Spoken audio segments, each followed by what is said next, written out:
सबैजनालाई आजको यस भिडियोमा तपाईहरु छिर्नुभन्दा अगाडि अथवा यो हेर्दै हुनुहुन्छ भने पनि यो तपाईहरुले म आजको यस भिडियोमा चाहिँ म तपाईहरुको लागि 16 नम्बर मात्रै गर्दिन्छु।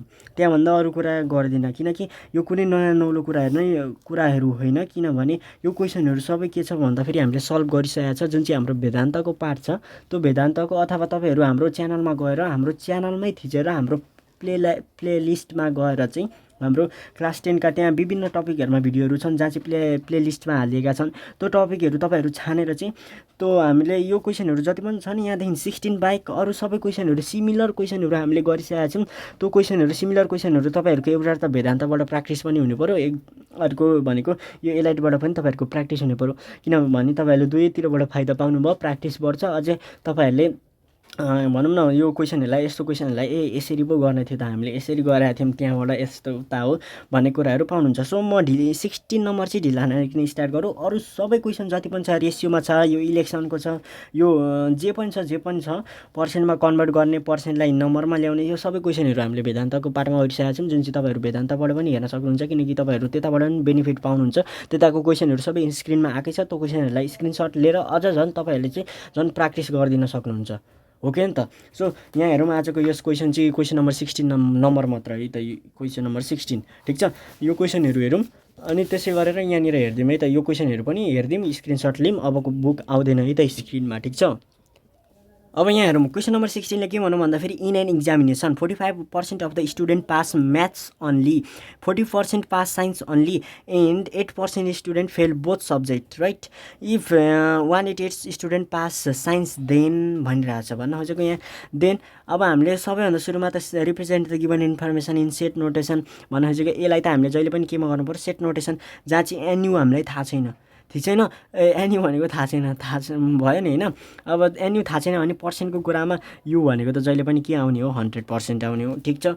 अनि जहाँ चाहिँ 45 student pass only in math भन्न खोजेको अन्ली अथवा यसलाई अन्ली म्याथ है यो अन्ली भनेको अन्ली म्याथमा पास हुने चाहिँ कतिजना रहेछन् भन्दा फेरि कतिजना हैन कति पर्सेन्ट छन् भन्दा फेरि 45%। त्यसै गरेर अन्ली साइन्स अथवा अन्लीको साइन पनि दिन सक्नुभयो जहाँ चाहिँ कति रहेछन् भन्दा फेरि 40% चाहिँ pass only in science 8% student fail in 8% है त जहाँ चाहिँ एम युनियन एसको चाहिँ के रहेछ कम्प्लिमेन्ट जहाँ चाहिँ 8% रहेछ ठीक छ।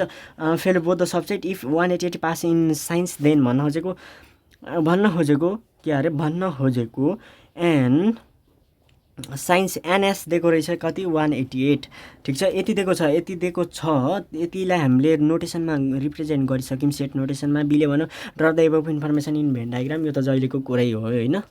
सो बी नम्बरको लागि हेरौँ बी नम्बरको लागि here representing the given information in van diagram भनेर तपाईहरुले ल्याङ्ग्वेजमा राम्ररी लेख्ने अनि भेन डायग्राम बनाउनु जहाँ चाहिँ एम भनेको म्याथ अनि एस भनेको साइन्स जहाँ चाहिँ म्याथ सेट र एस सेट छ जहाँ चाहिँ स्टुडेन्टहरु फेल पास जे पनि होस् जहाँ चाहिँ एम सेटमा चाहिँ पास भएको मात्रै त इन्क्लुडेड हुन्छ फेल भएको त इन्क्लुडेड हुँदैन नि त किनकि सेट बन्नु नै भनेको के हो त भन्दा फेरि सक्सेस पोजिटिभ टर्मको लागि हो नि त सेट भनेको त हो के नि त हो भनेपछि त यो पास भएको केटाहरु छ केटीहरु जोसुकै होस् हैन।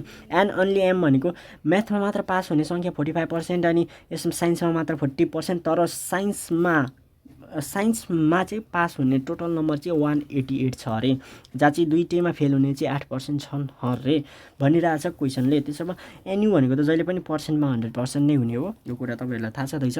अब सी नम्बरको लागि हेरौँ है त find the total number of student find the question ने क्या बोली छे तो हमको total number of student find करने के लिए बोली छे ठीक है। तो अब इधर देखो अब हमको क्या पता है हमको पता है एन अच्छा रुको जरा रुको हमें पता है हम पहले यो इंटरसेक्शन फाइंड गर्दैछौं हैन। इंटरसेक्शन फाइंड गरौँ पर्सेन्टमा त्यही पनि अब हामीलाई थाहा छ u is equals to n only M plus only S plus M intersection S plus M union S complement किनकि कम्प्लिमेन्ट दिएको छ नि त हामीलाई। अब यो भनेको त 100% इज इक्वल्स टु यो भनेको त 45% plus 40% plus 8% is equals to हैन प्लस एम इंटरसेक्शन एस पर्सेन्टमा फाइन गरिदिन्छ 45 प्लस 40 भनेको कति त 85 मा 8 जोड्नु भनेको कति हो त 85 मा 8 जोड्नु भनेको त -93% हुनु हो के नि त जहाँ चाहिँ एम इंटरसेक्शन एस जहाँ चाहिँ 40 को ठाउँमा त तपाईँहरूले यो सबै ठिकै छ। अब therefore M intersection S भनेको चाहिँ कति रहेछ भन्दाखेरि इधर देखो 100% माइनस 93% कितना हो गया 7% हो गया। अब हामीलाई दिएको छ अब हेरौँ है अन्ली एस निकाल्नको लागि त एम मिनस क्या करना चाहिए एम इंटरसेक्शन एस करना चाहिए, जहाँ हमें ये पता है ये 40% है, ये पता है, ये नहीं पता है, एम नहीं पता है, तो ये पता है हमारे लिए एनएम नहीं है, एनएस के लिए कर रहे हैं, एनएस है यो एनएस है, एनएसको लागि गरिँदैछ। एन अन्ली एस निकाल्नको लागि त S minus M intersection S, जहाँ चाहिँ यसको भ्यालु कति छ त 7% छ। ठिक छ। अब यो 7% यता आउँछ 47% रहेछ। 47% भनेको चाहिँ कति केमा रहेछ भन्दाखेरि साइन्समा पास हुने चाहिँ टोटल चाहिँ कति रहेछन् भन्दाखेरि टोटल ओभरअल भनेको 47% रहेछन् ओभरअल, जहाँ चाहिँ साइन्स अन्ली होइन, साइन्समा चाहिँ है, साइन्स अन्लीमा होइन, साइन्स मात्रमा होइन, साइन्समा चाहिँ 47% स्टुडेन्ट पास भए। त्यसो भए तर हामीले दिएको छ नि त एन अन्ली एस भनेर त हामीले दिएको छ नि त, बट वी नो 188 राइट। तर यसको ठाउँमा त साइन्स पास हुने त सङ्ख्या त 47% छ नि त, 47% इज जस्ट 188। अब 47 भनेको कति त 47 × 1% हो कि नि त, 47 × 1% इज जस्ट 188। अब 1% को भ्यालु निकाल्छौँ, 1% is just 188 divided by 47, 188 divided by 47 करो जल्दी करो। तो हमारा वैल्यू इधर आ गया, क्या आ गया 1% का वैल्यू तो हमारे लिए 4 है, 1% को 4 हो। अब चाहिए अब क्या अरे अब चाहिए अब ना हो। अब चाहिँ हामी एक्चुअल सी नम्बरमा गयौँ।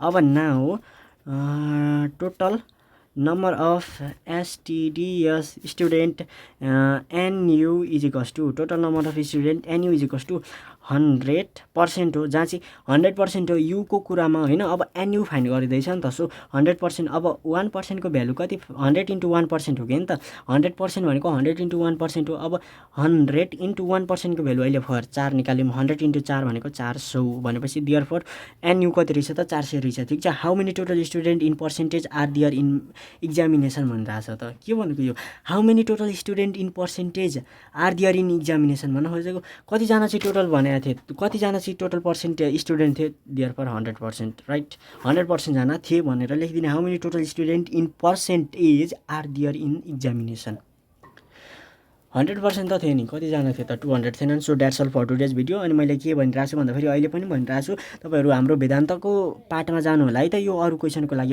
लागि कमेन्ट नगरेर मैले भनिसकेको छु वेदान्तको प्लेलिस्टमा जाने, अनि त्यहाँनिर हामीले सल्भ गरेका जुन चाहिँ छन् एकदम लास्ट पार्टहरूमा जुन चाहिँ 7 देखि उता सबै कुराहरू यही क्वेसनहरू जस्तै छ, सिमिलर क्वेसन मात्रै अर्कै छ। तपाईँहरूलाई दुईटै क्वेसनबाट फाइदा हुने पर्यो नि त। So that's all for today's video.